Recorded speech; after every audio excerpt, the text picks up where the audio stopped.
This channel does not promote any violent, harmful, or illegal activities. All content provided by this channel is meant for an educational purpose only. Top quality और consistent performance के लिए सिर्फ silver pumps नाम याद रखना।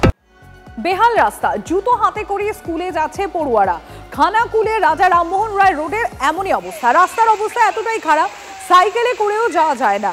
প্রশাসনকে জানিয়েও লাভ হয়নি বলে অভিযোগ স্থানীয় বাসিন্দাদের। তারকেশ্বরে প্রশাসনিক সভায় রাস্তাটি সংস্কারের দাবি উঠেছিল। মুখ্যমন্ত্রী নিজেই পিডব্লিউডিকে বিষয়টা দেখতে বলেছিলেন, কিন্তু তারপরেও দেখুন রাস্তার হাল ফেরেনি বলে অভিযোগ স্থানীয়দের। রাস্তায় কাদা, তার লেগে অনুরোধ করছি যে রাস্তাটা যেমন ঢালাই করে দেওয়া হয়। এই যে হাতে জুতো নিয়ে রোজের স্কুলে আসতে হচ্ছে, এতে কাদাতে আসতে অসুবিধা কী হয়? অসুবিধা হয়, পড়ে যায়, স্কুল ড্রেস নোংরা হয়ে যায়। আমরা সাইকেল পক্ষের বিদ্যালয়ের ছাত্রছাত্রী, স্কুলের সামনে প্রচুর কাদা, অনুরোধ করছেন স্কুলের সামনের রাস্তা যেমন পাকা রাস্তা হয়ে যায়। দীর্ঘ 10 বছর ধরে এই রাস্তার এমনই অবস্থা যে ছাত্রছাত্রীরা তো আসতে পারেই না। উপরন্তু এই রাস্তাটা রামমোহন রোড, এটা মানে রাজ্য থেকে একদম জেলা পরিষদ থেকে পাস হওয়া, কিন্তু জানি না কী কারণে বন্ধ হয়ে গেল। তো এই রাস্তার এমনই হাল যে এই গ্রামে 5-7 হাজার মানুষ বাস করে, তাদের যদি একটা ডেলিভারি পেশেন্ট হয় তাদেরকে কাঁধে করে পাটাই করে নিয়ে আসতে হয়। মুখ্যমন্ত্রীর নিজস্ব অনুমোদনপ্রাপ্ত রাস্তাটা রাজা রামমোহন রায়ের নামাঙ্কিত রাস্তা। এটা আপনার চালু হয়েছিল বিগত 3-4 বছর আগে। তো তারপরে কিছুটা অংশ হওয়ার পরে বাকি অংশটা কেন হয়নি সেটা আমরা কারোর অজানা, সবার পক্ষেই অজানা। আমরা সবারকেই বলেছি, আমাদের মেম্বারদের বলেছি, আমাদের যারা ওপরে রয়েছে তাদেরকেও বলেছি, তাদেরকেও এই আগেরবারে ভোট বয়কটের ডাক দেওয়া হয়েছে। কিন্তু এখানে যে 8-10টা গ্রামের মানুষ যাতায়াত করে, তারা এই রাস্তাটাকে এখন পর্যন্ত দেখছে না। প্রত্যেকটা জায়গায় রাস্তা খারাপ হয়ে রয়েছে। রাজ্য সরকারের টাকা নেই, এই রাজ্য সরকারের ভাঁড়ে ভবানী কিছু নেই, যে ওই লক্ষ্মীর ভাণ্ডার, এ ভাণ্ডার সে ভাণ্ডার দিয়ে দিয়ে আজকে ফকির হয়ে গেছে। এই সরকারের রাস্তা সারানোর মতন টাকা নেই। এই সরকারকে আমরা ধিক্কার জানাচ্ছি। 6 কিলোমিটার মতো বাকি আছে। এটা যেহেতু আমাদের মুখ্যমন্ত্রী রাস্তা, পিডব্লিউডি রাস্তা, এটা তো ওটা আমরা দেখছি যতটা সম্ভব আমরা ওপর মহলকে জানাবো। আমরাও মানে জানিয়ে যতটা তাড়াতাড়ি এই রাস্তাটা করা যায় সেই ব্যবস্থা করছি। মাত্র 366 মিটার, আর এখানেই যাবতীয় জটিলতা।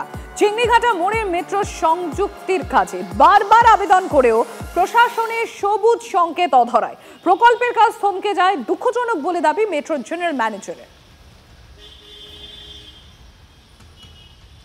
366 মিটার এই অংশে 3টে পিলারের উপরে মূলত এই ব্রিজ বসার কথা।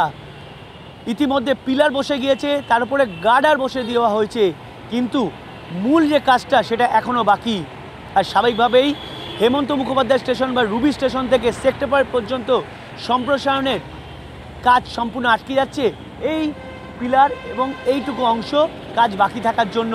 চিংড়িঘাটা বন্ধ রাখতে হবে 7 দিন, সেই বন্ধই রাখতে চাইছে না প্রশাসন। তাদের দাবি চিংড়িঘাটা যদি রাত্রেবেলা বন্ধ রাখা হয় বা বিকেলবেলার দিক থেকে বন্ধ করা হয়, তাহলে গাড়ি চলাচল সম্পূর্ণ স্তব্ধ হয়ে পড়বে, কলকাতা স্তব্ধ হয়ে পড়বে।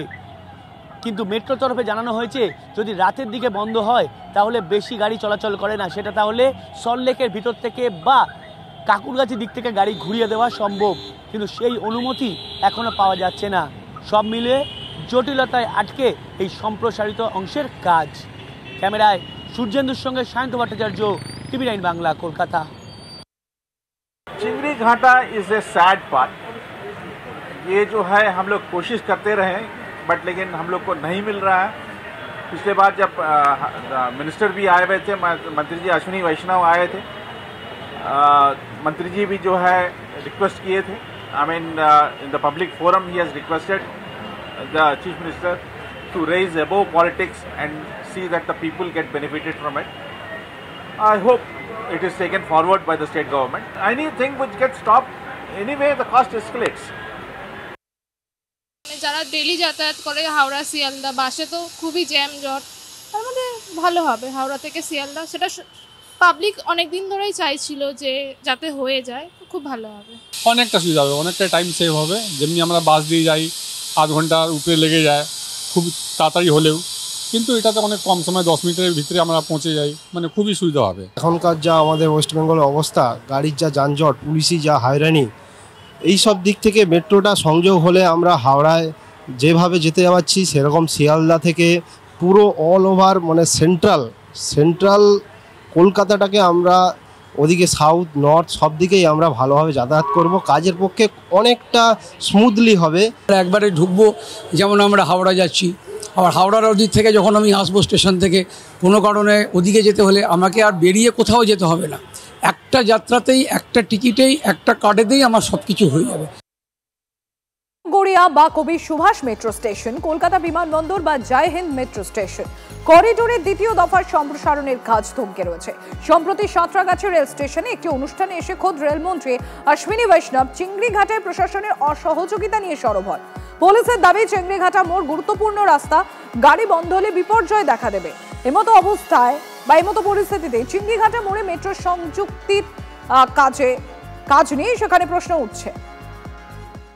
সেটা যদি জলে মার খায়, রোজ জল বৃষ্টির মধ্যে থাকে, তাহলে এক্সপোজ যখন হচ্ছে তাহলে এটার সার্ভিস লাইফেরও খানিকটা ক্ষতি হবে, কারণ এগুলো সবকটাই প্রিকাস্ট কনক্রিটেড স্ট্রাকচার প্রত্যেকটাই, ফলে এর করোশনের চান্স আছে, কেননা রোজ হচ্ছে ময়েশ্চার খেতে থাকবে, ফলে যেটার 50 বছর আয়ু ছিল সেটা কমে 40 বছর হতে পারে। এটা মমতার নির্দেশে, কারণ এই ভোটের সময় যদি এই এরম মেট্রোটা যদি চালু হয়ে যায়, হ্যাঁ, তাহলে প্রথমত হচ্ছে মানে এখনই ভাবছে যে আবার যদি বড় মন্ত্রীরা চলে আসবে, নেতারা চলে আসবে, পাবলিসিটি হবে, মানে মমতা বন্দ্যোপাধ্যায় যে কারণে আমাদের এখানে আয়ুষ্মান ভারত ঢুকতে দেয়নি, যে কেন্দ্রীয় সরকারের সহায়তা পেয়েছো মানে সবাই তাকে ভোট দিয়েছে, ঠিক সেরমভাবে মেট্রো রেল চড়েছো মানে তুমি মোদিকে ভোট দেবে। অসহযোগিতা করার তো কোনো জায়গা নেই। আপনি অপরিকল্পিতভাবে করলেন বলে বউবাজারের ওখানে যে কোল্যাপসটা হলো, এটা তো বাঞ্ছনীয় নয়। কত মানুষ কষ্ট পেয়েছিলেন বউবাজারে, যারা অঞ্চলে থাকেন, নিজের বাড়ি থেকে তারা বাড়ি ছাড়া হয়ে গেলেন, দীর্ঘদিন অন্যত্র তারা। সুতরাং এই জায়গায় আমরা মনে হয় যে অভিযোগ জানানো উচিত নয়। রাজ্য সরকারের পক্ষ থেকে তারা সহযোগিতা পেয়েছেন এবং পাবেন।